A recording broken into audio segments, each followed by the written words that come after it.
अब मैं आपको सकट व्रत की चौथी कथा सुनाने जा रही हूँ। एक राजा था, उसके कोई संतान नहीं थी, वो बहुत दुखी रहा करता था। एक दिन राजा अपने महल में दरवाजे पर बैठा हुआ था, उधर से एक भंगनी निकली तो उसने दूसरी औरत से कहा, आज सुबह सुबह निर्वशी राजा का मुंह देख लिया है, देखो पूरा दिन कैसे बीतता है। राजा ने ये बात सुनी, बहुत दुखी हुआ। वो महल में आकर चुपचाप लेट गए। उन्होंने खाना भी नहीं खाया पिया। सब रानियाँ कहने लगी खाना खा लीजिए, लेकिन उन्होंने कहा इतना बड़ा महल, इतनी रानियाँ, पर बिना पुत्र के एक भंगनी मुझे बात कह के चली गई। सब लोग बहुत दुखी हुई।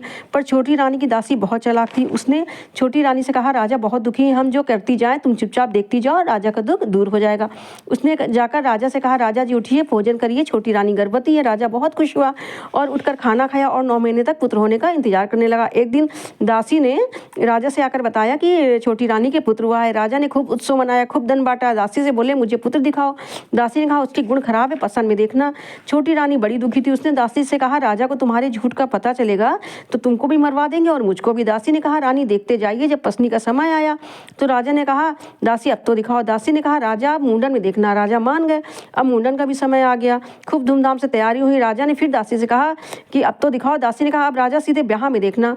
अब जो राजा का पुत्र था 16 साल का, खूब बढ़िया जवान राजकुमार बन गया। उसकी शादी आने लगी तो राजा ने उसकी शादी तय कर दी। दासी ने कहा, शादी पक्की करिए और राजकुमार के साथ डोले पर मैं भी चलूंगी। शादी तय हो गई, बारात सजने लगी।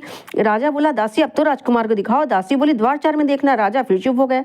दासी ने एक बड़ी थाली ली, तिल और गुड़ मिलाकर एक लड़का लिटाया और उसको ढककर डोली में बैठकर बारात में चल दी। छोटी रानी दुख से बार बार बेहोश हो जा रही थी।